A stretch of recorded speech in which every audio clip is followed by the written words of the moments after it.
जय श्री कृष्ण दोस्तों, मैं नीलिमा शर्मा प्रार्थना के महत्व में आप सभी का स्वागत करती हूँ। क्यों कहते हैं कि एकादशी के दिन चावल मत खाओ और द्वादशी के दिन चावल खाना क्यों जरूरी होता है? आज के हमारे इस वीडियो में मैं आपके लिए इन्हीं प्रश्नों के जवाब लेकर आई हूँ। अगर आपको ये वीडियो पसंद आए तो इसे लाइक और शेयर जरूर कीजिएगा, और अभी तक आपने मेरे चैनल को सब्सक्राइब नहीं किया है तो सब्सक्राइब कर लीजिए, क्योंकि जानना है सत्य तो फॉलो करना पड़ेगा प्रार्थना का महत्व।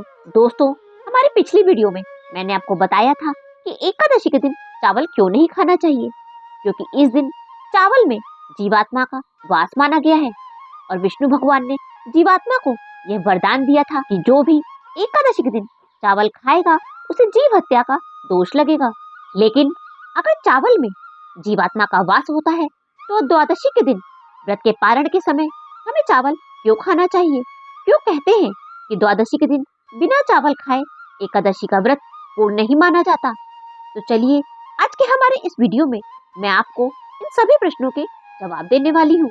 वैसे तो हमारे सनातन धर्म में भिन्न भिन्न देवी देवताओं के लिए अनेकों प्रकार के व्रत व उपवास रखे जाते हैं, किंतु ये सभी व्रत हम अपनी भौतिक इच्छाओं की पूर्ति के लिए करते हैं। केवल एकादशी का व्रत एक ऐसा व्रत है जो हम ईश्वर के लिए रखते हैं, जिससे हमें मोक्ष की प्राप्ति होती है। इसी वजह से इस व्रत का महत्व और भी अधिक बढ़ जाता है। एकादशी व्रत करने के नियम दशमी से ही शुरू हो जाते हैं, जो द्वादशी तक चलते हैं। दशमी से लेकर द्वादशी तक व्रत के नियमों का पालन यदि मनुष्य नहीं करते तो इससे उन्हें व्रत का संपूर्ण लाभ नहीं मिलता। इसलिए हर किसी को यह जानना चाहिए कि व्रत के अगले दिन पारण के समय पर क्या खाना है और क्या नहीं खाना है। एकादशी पर नियम और संयम के साथ व्रत रखकर भगवान विष्णु की आराधना के बाद अगले दिन द्वादशी तिथि पर पारण में खास चीजों का ही सेवन करने का विधान है, जिसमें कि चावल और तुलसी का विशेष महत्व है। व्रत के पारण के समय पहला गासा हमें चावल में तुलसी डालकर ही खाना चाहिए, तभी व्रत का संपूर्ण लाभ मिलता है। तो चलिए जानते हैं कि एकादशी व्रत का पारण चावल खाकर ही क्यों किया जाता है। गरुड़ पुराण के अनुसार मरने के बाद 10 दिन तक जीवात्मा घर की अटारी पर रहती है।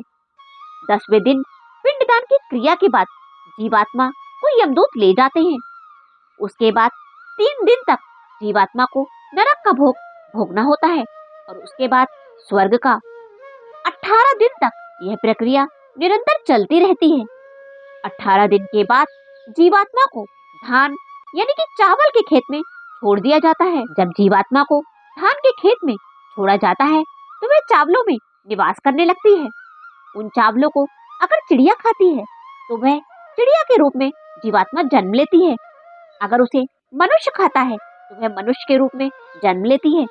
इसलिए यदि एकादशी के दिन चावल खाएंगे तो जीव हत्या का पाप लगेगा।